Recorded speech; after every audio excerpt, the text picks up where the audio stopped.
Chers téléspectateurs, très heureuse de vous retrouver sur la télévision Sanganilo. Bienvenue à ce journal dont voici les principaux titres.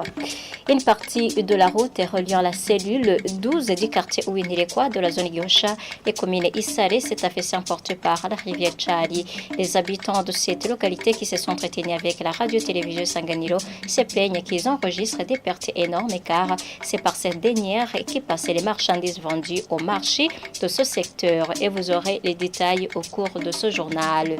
Les agriculteurs en commune et Kayanda qui sont en train de vendre les grains de maïs à l'Agence nationale de gestion et de sécurité alimentaire Anagesa demandent d'être payés sans tarder en fait de trouver de l'argent pour payer le sort des fertilisants et des semences pour cette saison culturelle-ci en cours. Après une courte pause, les détails.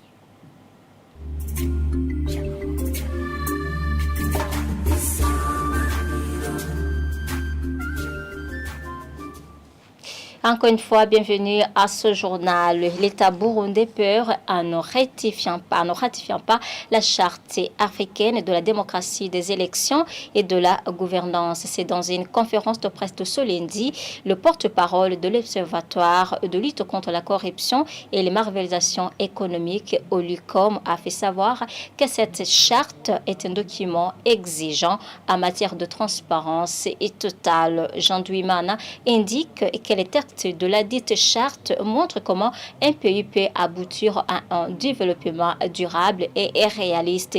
Il demande à ce que cette charte soit ratifiée. On l'écoute. Les États qui ont été à Addis Abeba le 30 janvier 2007 ont adopté à l'unanimité cette charte africaine de la démocratie, des élections et de la gouvernance. Comme procédure d'appropriation de cette charte, c'est-à-dire la première étape de ratification.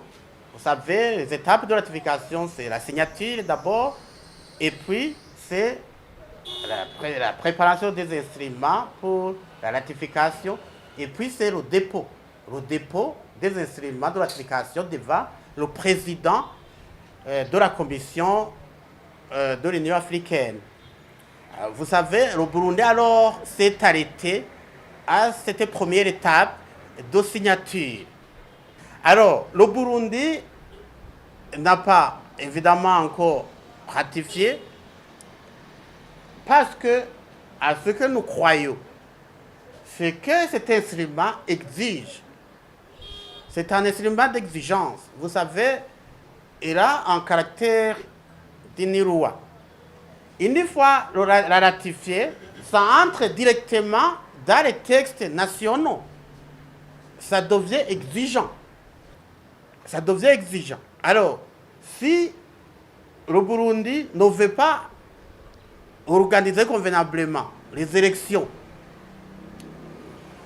à caractère universel, si le Burundi ne veut pas travailler, les autorités ne veulent pas montrer les éléments de leur patrimoine avant d'accéder au pouvoir, là, vous trouverez que cela constitue une cause pour ne pas ratifier, parce que cette charte exige les gouvernements qui ont ratifié ça de travailler dans la transparence totale. Vous saurez que 38 pays africains sur 55 pays ont déjà ratifié la charte alors que 46 l'ont seulement signée.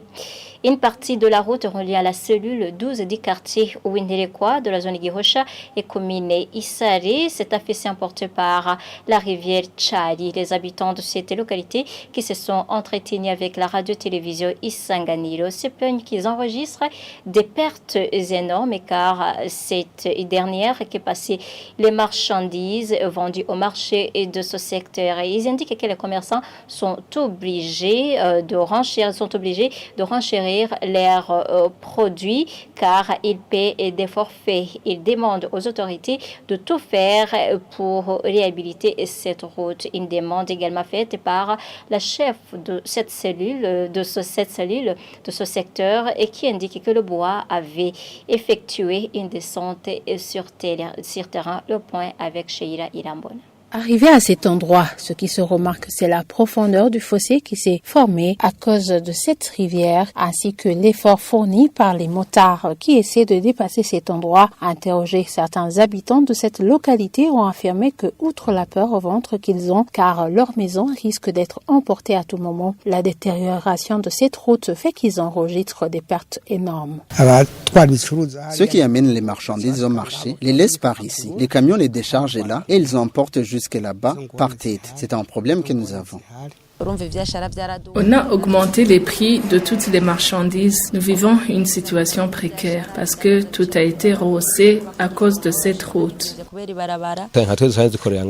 Nous faisons du commerce dans ces boutiques. Nous sommes obligés de payer le loyer et vu qu'il n'y a pas de circulation, nous n'arrivons pas à trouver de quoi payer et gagner de l'argent à mettre de côté. Ils demandent aux autorités d'intervenir dans les brefs délais. Nous demandons la réhabilitation de cette route car nous enregistrons des pertes. Nous demandons qu'ils le fassent pour que nos enfants puissent bien passer par cet endroit. Également ceux qui ont des voitures, car même les commerçants enregistrent des pertes. Une demande également faite par la chef de la 12e cellule de cette localité qui indique que le bois avait effectué une descente sur les lieux. Le bois est déjà passé par ici. Nous demandons que cette agence puisse intervenir.